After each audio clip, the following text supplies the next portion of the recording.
হ্যাঁ মিরিতি করে বেলন বালানা এটা আমি জানি এটা লাগিয়া নানা আছে না আমার নানি জামাই নানা নানার দ্বারে গেছিলাম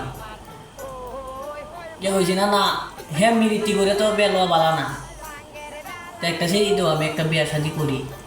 জীবনটা তোর এবার চলে না তাইতে তোর একটা ঘুমাইতারি না ধরে নানা বাইরে গেছে একটা সিঁড়ি দেখেছে পদ্মা টদ্দা করে সুন্দর সুন্দর সিঁড়ি না না আমারটা কইছে সিঁড়ি সুন্দর আছে আমিও কইছি যে বিয়ারটা লই গেল না না দেখে আসো সিঁড়ি যখন এখন বেসাদির আলাপটা করছো ভালো দিয়া না না গো নাতি বেসাদির আলাপ তো করছি ব্যাকি তোর অন্য এলাই লাগবো আমি সেই দিকে কথাটা কইলে তুমি না না বিয়া সাইল লাগতো না আইতে গেলা ঘুমাইতারি ঠান্ডার দিন আইতেছে শীত করে ঘুমাই যেতাম ব্যায়াম লই লাইলাম আর জীবন চলা নাই